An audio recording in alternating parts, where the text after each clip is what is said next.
Good morning, good afternoon, and well, Al's not here, so I can't say good evening. Um, he is missed. Welcome, everyone. It's so wonderful to have you here again for another Spirit-Born Imaginings Zoom Audio Friday. For recording purposes, since you all here know who I am, I'm Jan Jeremias. I said yesterday I wear many hats. So, a health coach, entrepreneur, author, yoga teacher, yoga practitioner, nutrition enthusiast, and health has been my focus in some way or another for the last 35, 40 years. For the last 20, I've gone more on the holistic route, trying to help people navigate and live healthier lives. And I love what I do. It makes me sing. And so I love sharing with other people and educating other people on ways they can keep themselves more healthy. And I'm really so like, I don't know, the word beyond words of this collaboration and friendship that Mary Jane and I have created. It truly blesses me each day and makes me smile each day. And so I'm really happy to be here with her and for this community that we continue to create and nurture. It's really because of all you guys that, we exist and, you keep coming back. So we thank you. And Mary Jane, I'll pass it to you, my dear friend, and go ahead. Thanks, Jan. Yeah, welcome, everyone. Yeah, I am Mary Jane. I know, or MJ, as I'm known in some circles. Hey, Jan.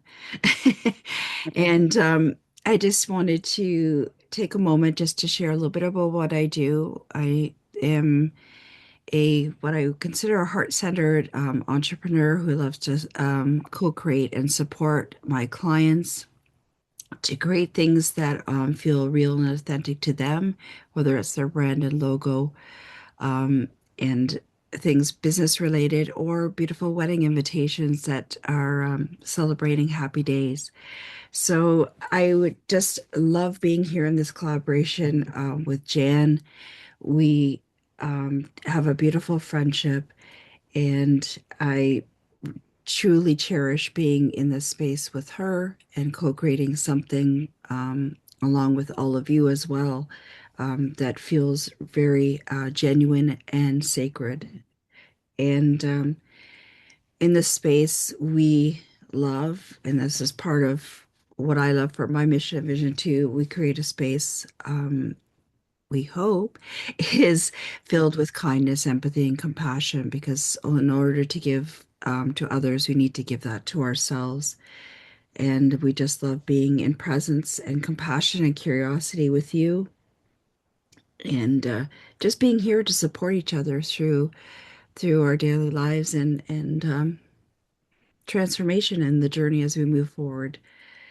And as always, as I say, there's nothing you need to do or achieve here, and that applies to all of us. And it's only an invitation to arrive exactly as you are in the moment. And shall I go ahead, Jen, and share the poem? Yes, please. So just an invitation to listen inward and be present for what's here for us today. And it's called What Matters in Life, and it's by Connie Arnold. So what matters in life? It's not what we have that matters more, but what we will do and have done before. It's not our possessions that give us worth and how we spend our time here on earth. It's not a matter of what we can take, but what kind of difference we can make. It's not carelessness in a way we live, but carefully looking for ways we can give. It's not just hurrying to get somewhere fast, but taking the time for friendships that last. It's not simply getting and spending of wealth, but always taking good care of our health. It's not being dragged down by worries and strife, but always seeking the beauty of life. It's not getting mad when we can't have our way, but constantly making the most of each day.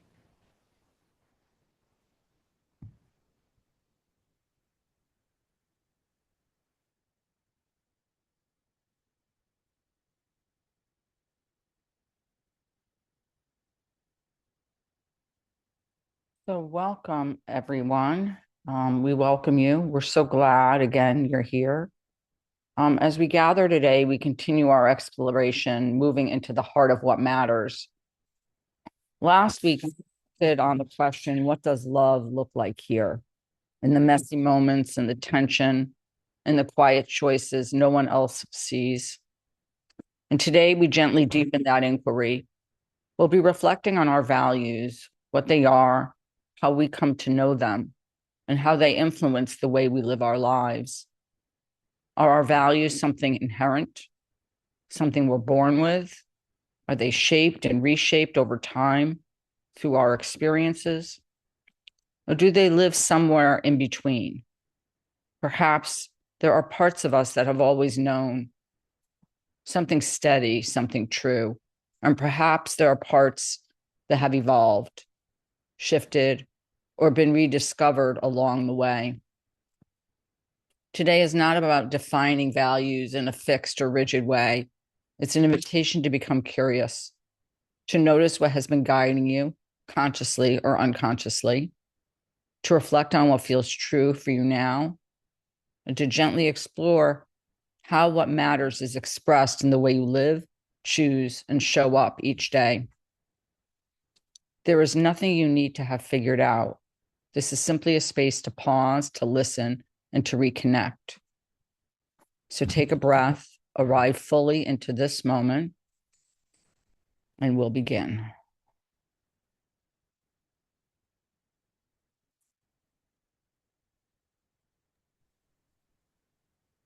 I just love the whole context of the conversation that we had last week, as well as in how it's flowing into this week's conversation as well. Because really, that's so. What does love look like here? And thinking about what really matters. Those things walk hand in hand, don't they, Jan?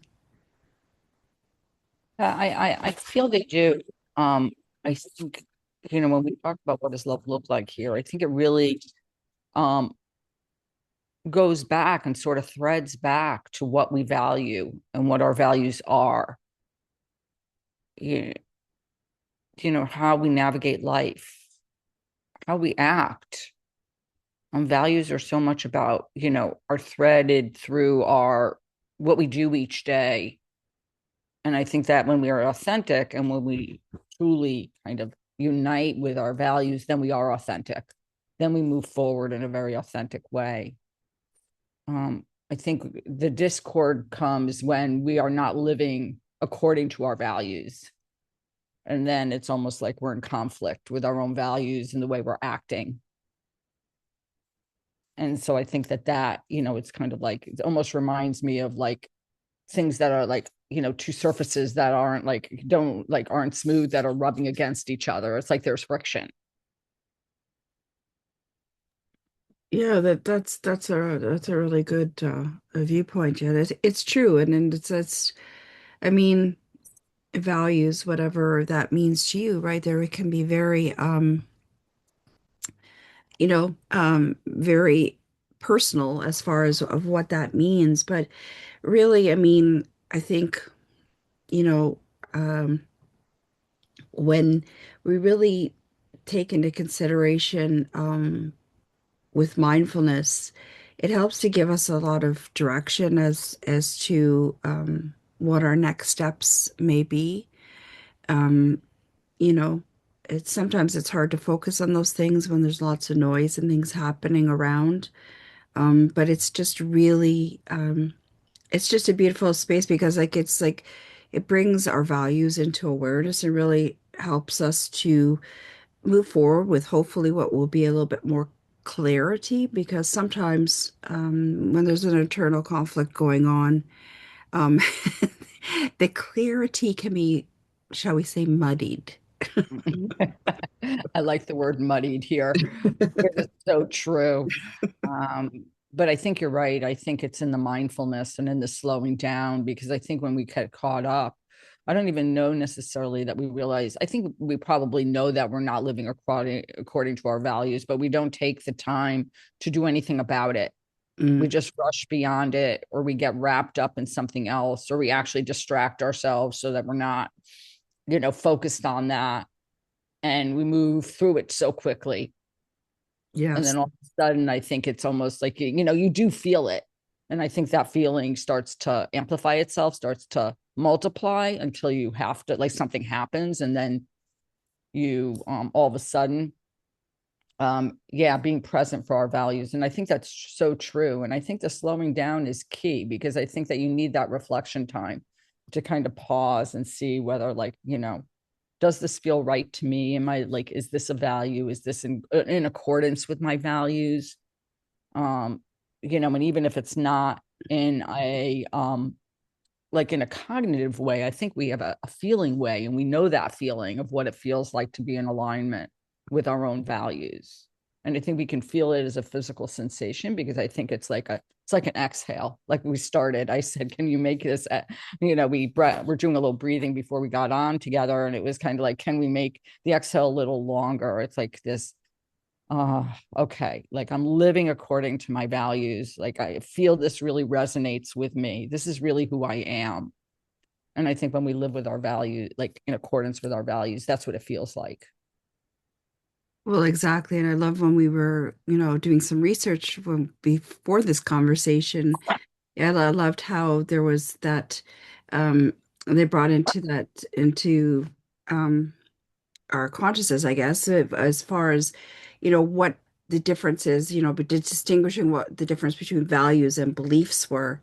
And really that whole idea of that beliefs can change, as we experience life, as we transform, as we do our inner work, whatever that looks like. Could just be day-to-day life, our beliefs can change, but the values, the core of who we are, remains the same. And you know it's it's not to say anything is good or bad, but it's just a yes. Seamus is saying there's comfort in being present in a world that values action. Yes, absolutely.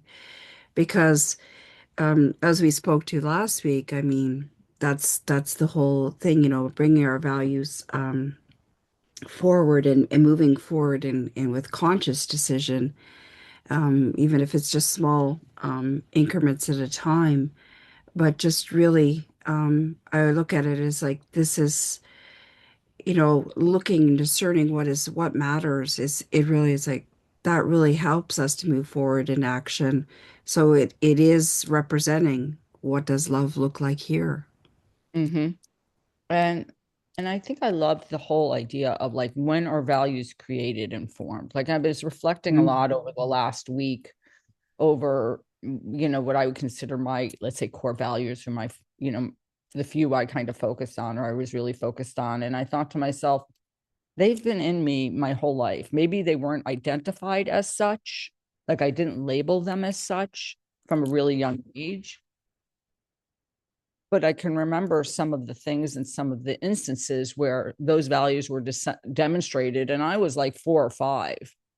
I mean, I was, and I didn't label them as, like I said, as such, but they were there, and they have continued. And I feel like it's almost like life continues, and they evolve, like they get deeper, or they get richer, or we get more wording around it.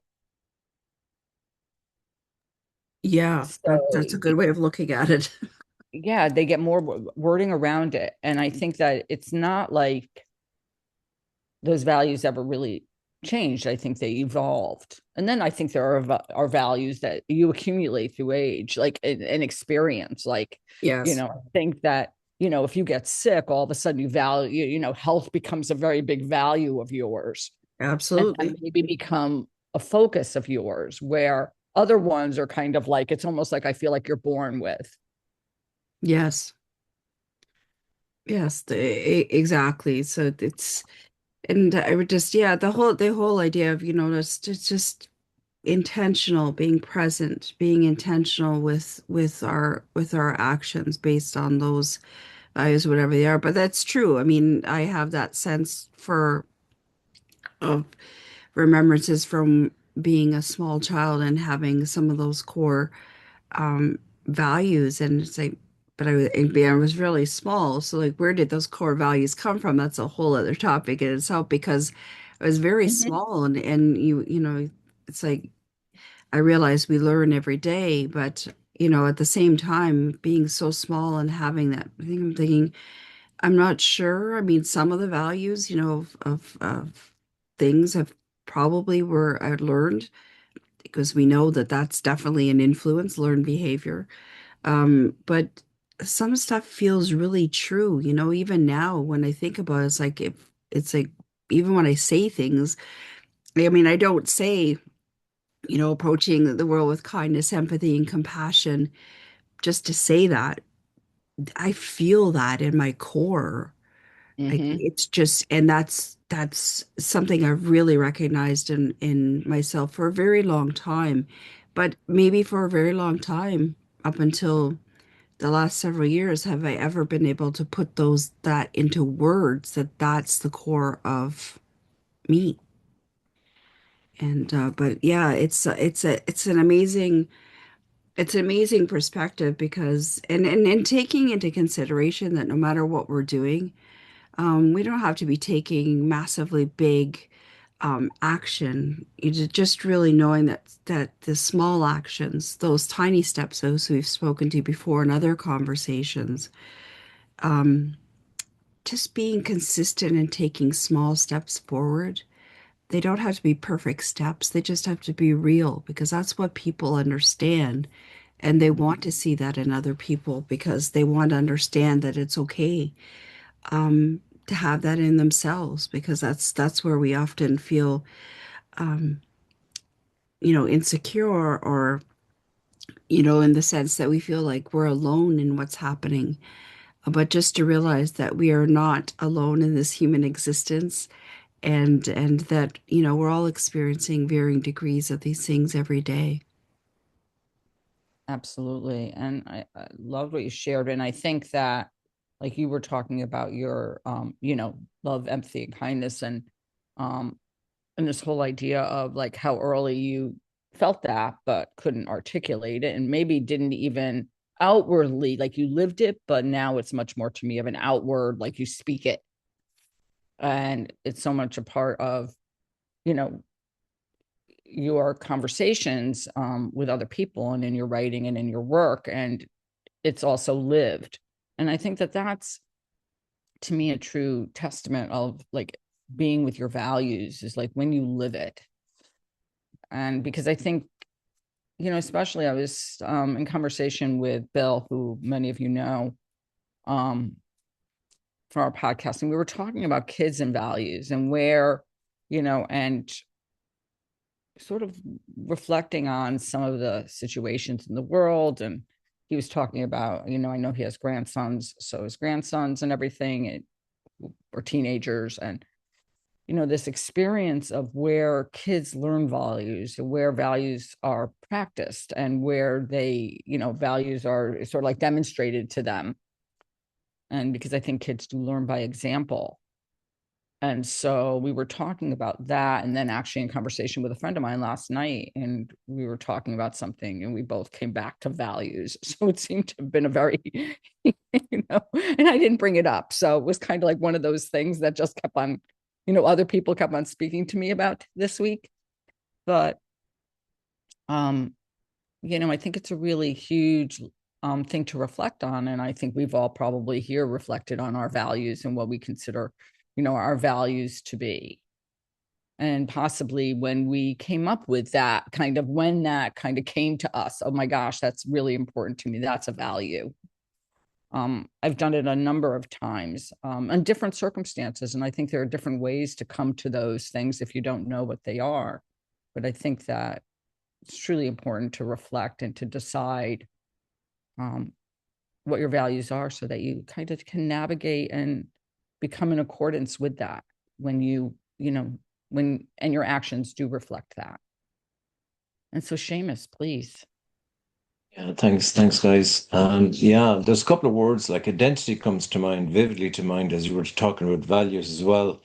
Like what identity? We've kind of written about this as well, Jan, in the prep we're doing for book two of in Simply Live, Live Simply, and it's kind of along the lines of there inaction is an action, like being present is an action, is an important action, and we're so busy doing that we forget about the power of just that breath or taking time to connect to our, to what feels right. It's back to kind of this what we've just been talking about there around the experience of knowing what feels right versus acting in a way that doesn't, that we honor the external rather than honor the internal.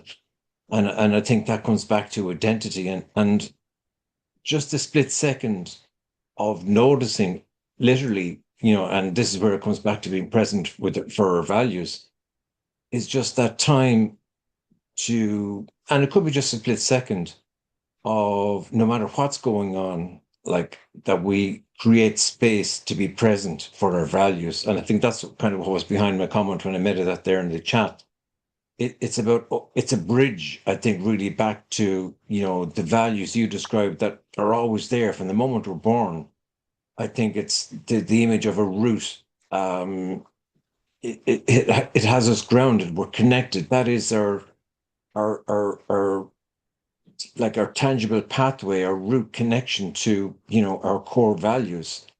And sometimes we're so busy playing the game and being in an identity, many identities, which you naturally like take on, as the father, the mother, the brother, the sister, the manager, the worker, whatever identity we take upon ourselves, like in the external world, they're all transient identities. But our permanent identity, I think, is the one that you were kind of describing there as a 5-year-old or as a young child. From the moment we're born with an identity and a set of values that are permanent and fixed. And I think that, our connection with that gets diluted through the environment that, in our, through our parents, through our siblings, through our society, through our community, through our workplace. And again, I think that's a lifelong piece of work then, that comes back to that simple process of being present for our values, being present for our true root identity and how we show up in this external transient identity that we take on like right throughout the day. And I think that's an important bridge point, I think, between, you being very being intentional, I think, around creating space in every situation, like in the current moment, to create, it doesn't have to be minutes or hours, but just a split second of pause to create a connection to, what is it that my true value, my true kind of permanent root values, what do they think in this situation, and be open to be guided by that, because it's so easy to fall into playing a game of pretense in an external world that dishonors our own true root values. And I think that's happening to so many people in the world. And I think, that comes back to experience and, the comfort that comes from feeling you can express a perspective or express something that matters to you through the process of remaining connected to your root values and being prepared to express a view from that perspective into an external busy world that often we tell ourselves will dismiss the value of our perspective. But when we, and again, I eventually realized this probably 4 decades into my life, that when you take a stand and are prepared to express, from your root true values, what is important to you in that moment, there's immediate payback on that. And I think there's great benefit in that for yourself and for other people to do likewise, I guess, and for you to be open to other people's perspective, and for you to and for people to be uh, inviting people to honor your perspective when you are operating from your true root values, I guess. Yeah, so there's so much coming together, I think, in terms of the value of what seems like a simple process, but it can be so difficult to do in a real modern world where we're maybe kind of consumed with external identities to at the expense of diluting our connection to our true root identity or our true root values, I suppose, Yeah, thank you, Seamus, because one of the things that came to mind was you were talking about external identity, but I think in addition to this, like external identity is the only word that comes to mind was like this external like noise, which I don't even know that it's not necessarily like who you identify with. It's just that we're bombarded constantly with messaging either way on either side. It's like this constant noise all the time. I'm teaching at a yoga studio that's local to me, and so they had a grand opening and ribbon cutting yesterday, and which was lovely, really nice. And one of the other teachers who I hadn't met, we were chatting, and it was just this feeling of like, we were both talking about it. It's that external noise all the time, all the time. And people either make the choice or don't know that, like, don't have, when it's a choice, but also I think that it almost feels like, you don't want to not be connected. It's like, what's the fine line between being connected and then being, totally oblivious? It's all these different things. And I think that we live with all these messages that are coming through and that are in our heads all the time, in addition to the ones we speak to ourselves. So in addition to that internal dialogue that we have going on, there's this external dialogue that's also happening. And I think people are overwhelmed. And so it's like, I don't even know if you think at times people really, feel like there is no space to take a moment. And I think it's helping people to realize that space can be like Mary Jane and I got on. I mean, literally for 3 minutes, I think, we just took a moment to breathe together. That's all just breathing, trying to center and ground. Within this like sort of moment this morning, which was a little chaotic, and it's just like, okay. And I don't even know that people realize they have that choice. And Yeah, choice and clarity. I think that's beautiful, Jan, because again, it's the simple things like of choosing, and choice is such an important word because we have choice in every moment. And again, simply choosing, and then having the space to experience like what when we're so kind of programmed to kind of react and act and do and go, and but just the whole experiential thing of actually choosing to pause, choosing to connect and walk across or connect, make that bridge connection to our what feels right versus what I would normally do in this situation. And that I think that's the invitation, that's the opportunity in every moment, I think, that every person has on the planet, is to actually make it a choice to um to act in a way that we sometimes feel that inaction isn't an action kind of thing. Just choose to pause is a very important action, and choose to connect is a very important um, choice. And then out of that choice comes the experience, which kind of can't be put into words. Oh, now I get it because I felt it. That what I would have done before would have acted. I would have said something or acted and done, and it was kind of very shallow. But when I take that pause and that there's that immediate payback of an experiential feeling, now I get it. And that's the opportunity, I think, in every moment that I think was referred to in the poem was right at the beginning. It's the depth and the power of pause, of that pause that is what seems like such a it's deceptively simple process, but it's such a important process that I think a lot of people have kind of forgotten how to harness, you know? I agree with you. I think that there used to be other opportunities for that pause, like in life. Um, and and I'll share those. But I think the other thing that, what was key is I think we have to realize that in some situations, during some circumstances, silence really is golden. Like you just need to pause, like words, like that silence is really, really beautiful. Um, because at certain situations, you're limited as to what you can share and say that's gonna relieve someone's pain or that's gonna make them feel better. And just sitting there and pausing and breathing together is so much better. It's like, oh my gosh, we're not going to say a word. We're just going to be here in the presence of each other, and that's enough.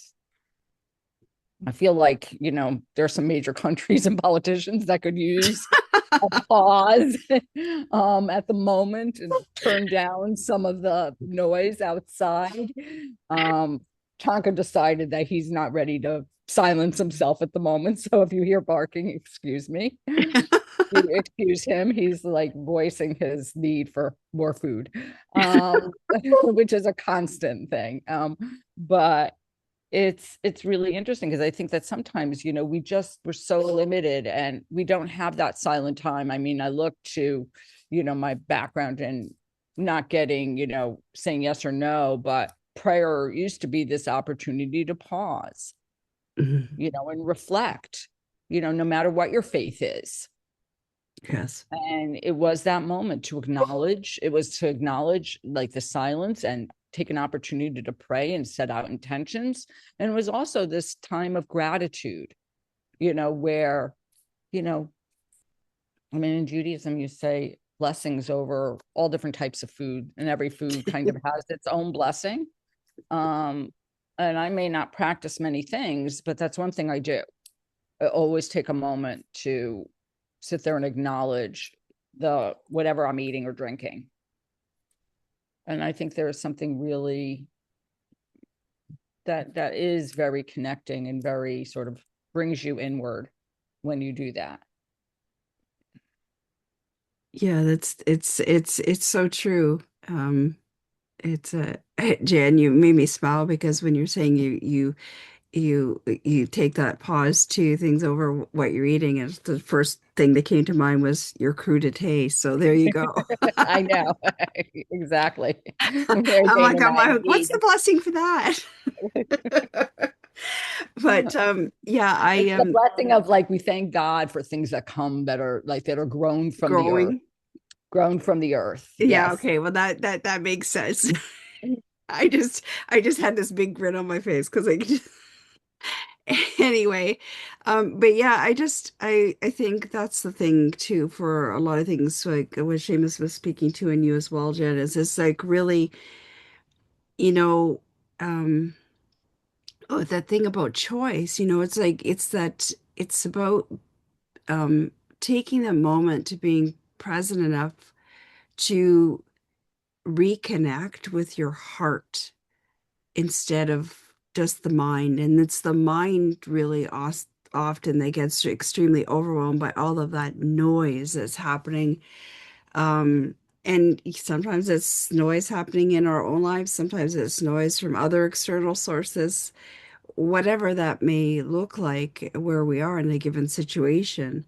But just taking a moment to pause and reconnecting with heart and instead of just the mind. And we know that the ego itself can be it's trying to be a very good friend and protecting us, saying we must take action, like actual physical action in every moment. But there's also the value when we need to say to ego, no, I need this moment of pause because that's what I need to reconnect to my heart and not just my mind, because that's important for me to be able to take the next step and to choose to move forward and do whatever it is that's necessary in our day-to-day lives, because we know we all have commitments and things that we and responsibilities that still exist in there. It's not like we have no, we're on this inner journey and we have no commitments to anybody else. Well, no, that's that's not the human existence either, but it's just taking that moment. And as we've said before, taking that moment, even if it's just a moment to take a breath, a conscious breath in and out a few times, and just being able to do that. And for me this morning, and when you suggested it was awesome. I really needed that. No, I'm glad, and I obviously I needed it too, Yes. because I think I can always use it in the noisy world, inner and outer world. Yes. Um, but I think one of the things that I love what you shared about it is when we connect with the heart and we let go of that, that voice or that ego.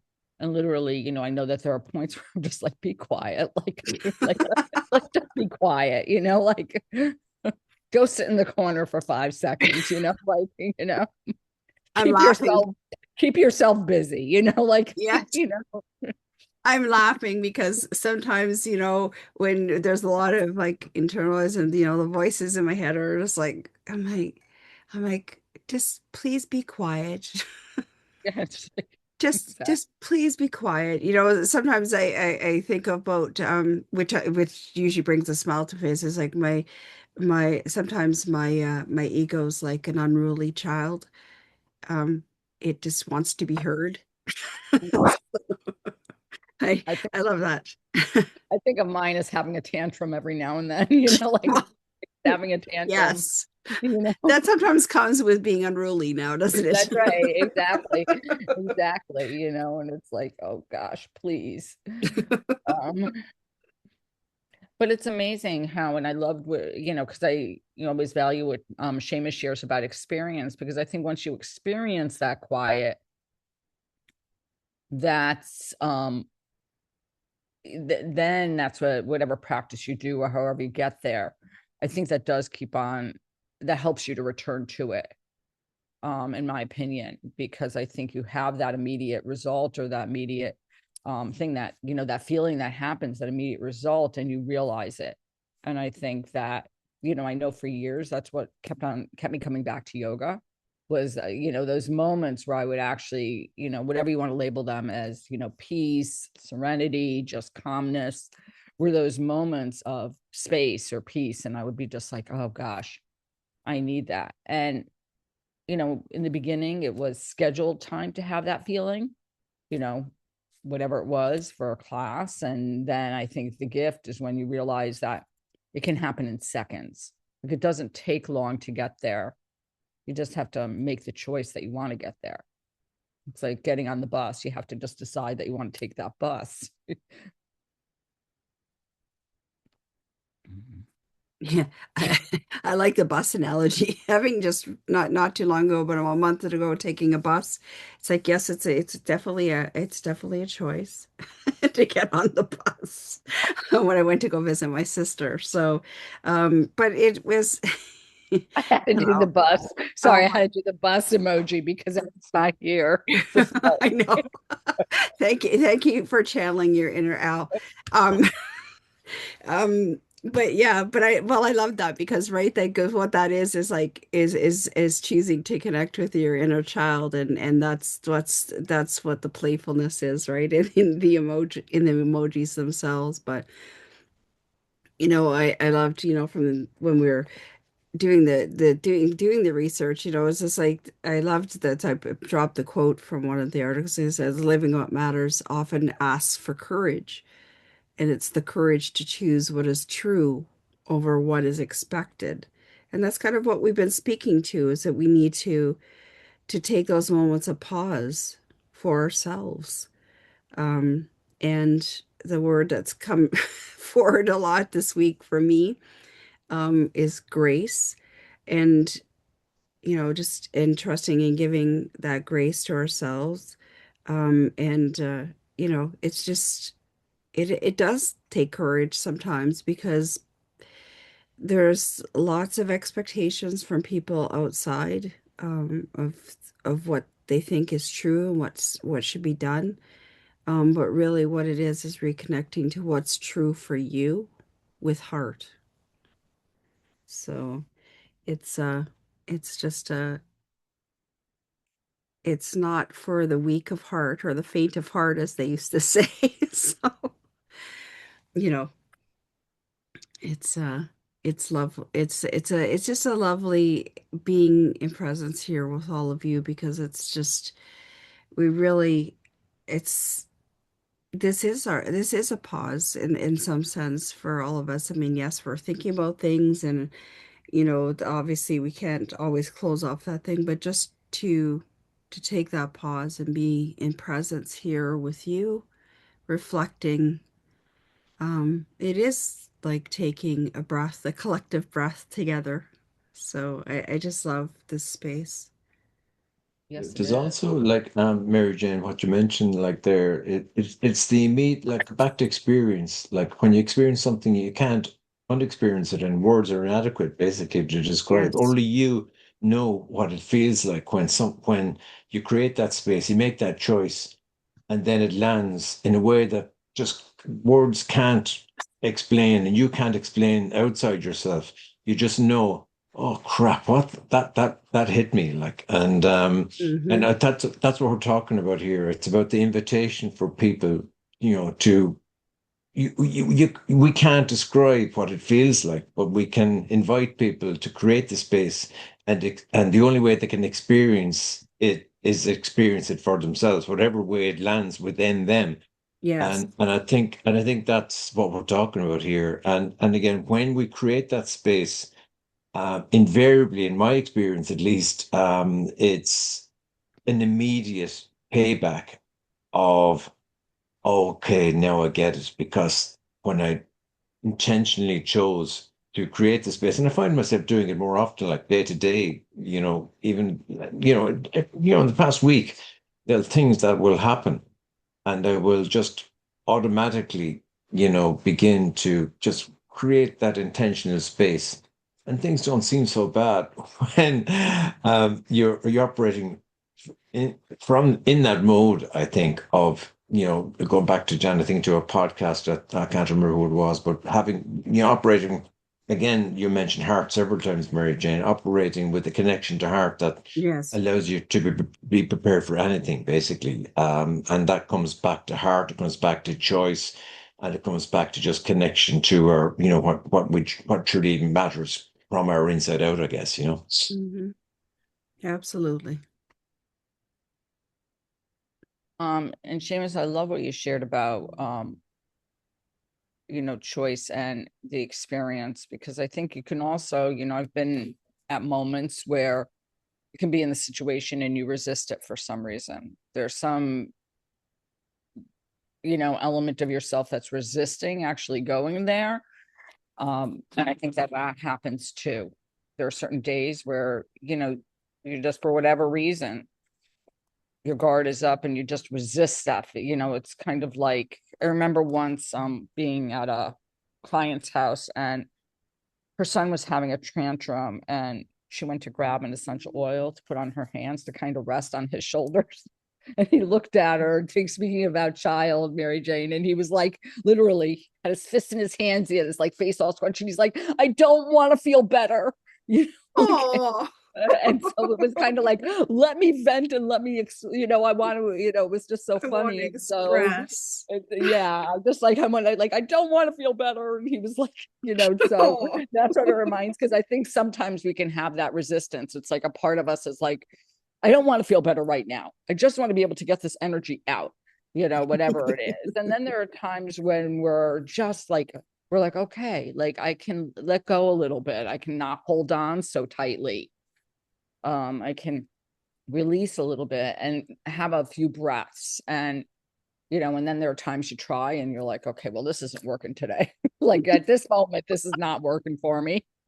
And I have to I have to give myself a little grace and then come back possibly in a little while, or just take a breath in a little while. And then all of a sudden you're like, oh, okay. This is, now is the moment. Now I feel it. And I think it is when we can give that people that experience. And I think this space is generally, like you said, Mary Jane, it is a space where we get to take like a pause for, in conversation and heartfelt conversation. Yes.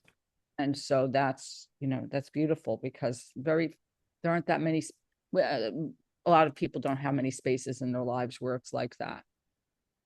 Absolutely. And that's why we recreate the spaces we do and the various things we do, right? But also, it's of equal benefit to us as well, right? So because there's always some seed of inspiration that comes from these conversations, and it's beautiful. And I think that, Was oh, sorry, Seamus, go ahead. Yeah, sorry, Jan. Just very, very briefly, it just comes back to noticing. Then I think just what you shared there, like, I don't want to feel better, and just noticing like what's going on when you create that space, noticing and acknowledging and using that as a kind of a pathway for the next choice and the next choice and the next choice, but what feels right. You know what I mean? So it could be, it's just, I think noticing goes with choice. So when you make a choice and you act and then notice, and then they make another choice and then act and then notice, I think those three words kind of are, they completely play with each other in terms of a process of, continual choices, noticing, and then, the next choice, the next noticing, and so on and so forth. I think that's what we're talking about here as well, to a great degree, I think, is just being present to notice what seems like the right choice, and then notice how it feels when we make that choice or act, and then come back, and we all, no matter what happens, we have the opportunity to make another choice and another and another, and for me there's great comfort in that, I think. I agree, Seamus. I think there's great comfort, and um, I've been focusing on that a lot in my day, like my day to day and my week. It's like, what's the next best thing to do? What's the next best step? Because I think otherwise, I mean, for me, especially in today's world, I get overwhelmed. And so then it's almost like I get too overwhelmed and I can't do anything. And so breaking it up and just saying, okay, well, what's the next best thing, or what's the most important here at this moment? And that brings in that element of being very present and aware, because it's kind of like, okay, in this moment, what's the next best thing? And like you said, you get to that is done, and then you're like, okay, what's the next best moment to do, what I'm going to do. And I think it creates a little bit more ease, and it slows you down, or it slows me down, I should say. It's definitely true, Jan. And speaking of moments of slowing down and ease, maybe it's a good time for meditation. Okay, sounds good to me.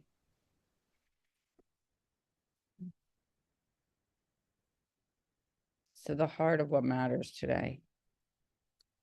Begin by finding a comfortable position. Allow your body to settle, gently noticing the rhythm of your breath. No need to change anything, just arriving as you are. Now bring your awareness to your body. Could be your chest, could be another part of your body, could be the space of your heart, the place where what matters often lives quietly beneath the noise. And from this space, invite to mind a value, not something you think should matter, but something that feels true for you, that your heart feels that matters. It might be something like kindness, honesty, connection, courage, or something more subtle, something only you can name, only you have words for. Let it rise and let it arrive naturally. And as you hold this value gently in your awareness, begin to notice. Has this value always been present in your life over time? In what ways has it shown itself, even quietly, without judgment, just observing? Has this value always looked the same? Or has it shifted, softened, strengthened, evolved? Is this value something you feel is part of who you are? Something woven into you?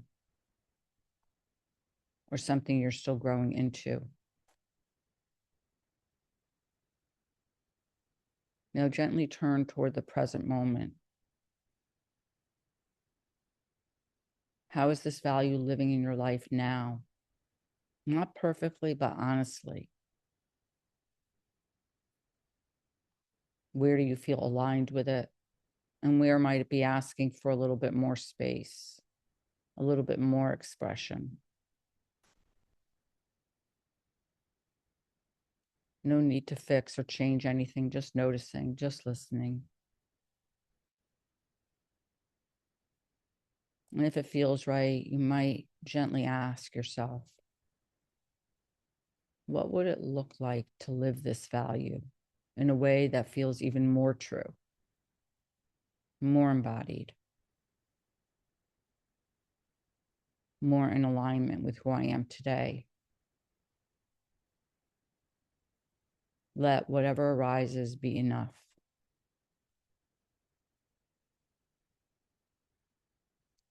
Take a breath here, allowing the awareness to settle and remembering what matters is not something you have to find. It is something you return to again and again.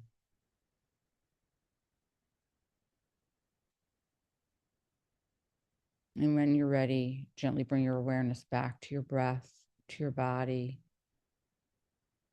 to the space around you. And slowly open your eyes.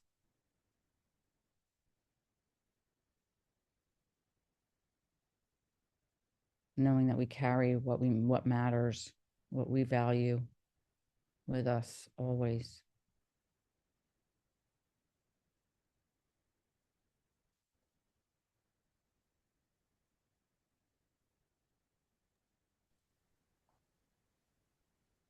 That was beautiful, Jan. Thank you for that.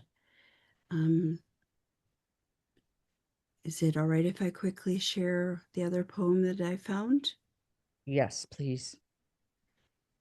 Just a little bit of reflection before we close out. It's a poem by Pat A. Fleming, and it's named "What Life Should Be." To learn while still a child what this life is meant to be, to know it goes beyond myself. It's so much more than me. To overcome the tragedies, to survive the hardest times, to face those moments filled with pain and still manage to be kind. To fight for those who can't themselves, to always share my light. With those who wander in the dark, to love with all my might. To still stand up with courage, though standing on my own. To still get up and face each day, even when I feel alone. To try to understand the ones that no one cares to know, and make them feel some value when the world has let them go. To be an anchor, strong and true, that person loyal to the end. To be a constant source of hope to my family and my friends. To live a life of decency, to share my heart and soul. To always say, I'm sorry when I've harmed both friend and foe. To be proud of whom I've tried to be in this life I chose to live. To make the most of every day by giving all I have to give.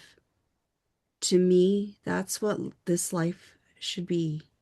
To me, that's what it's for. To take what God has given me and make it so much more. To live a life that matters. To be someone of great worth. To love and be loved in return. and make my mark on earth.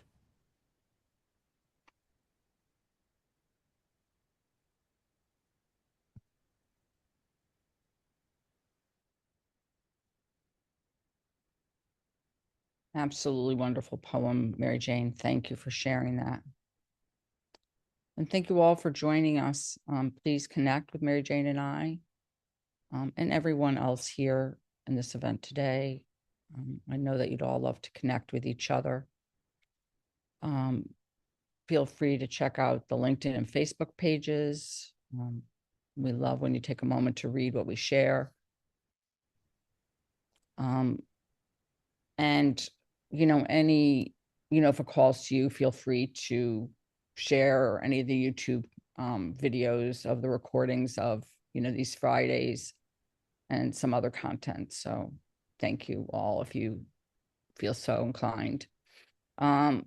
We have a 4-part series with with Darlene coming up, Rooted in Stillness. It's a summer series, Reawakening to Joy, Play, and Wonder. We have a Zoom link for registration. That starts May 28th. So it'll be 2 sessions and then a break for 1 and then 2 sessions more. So that's coming up. And then tomorrow is our second workshop of the year for Spirit-Born Imaginings, From Soil to Soul, where roots meet spirit. So there are still a few spots left if you decide you want to join us for that. Tomorrow, 2 p.m. Eastern Daylight Time. And we wish you the best week ahead. So much love, everybody. Absolutely. Many blessings, everyone. Have a beautiful weekend. Have a beautiful weekend. Happy May. Thanks, guys.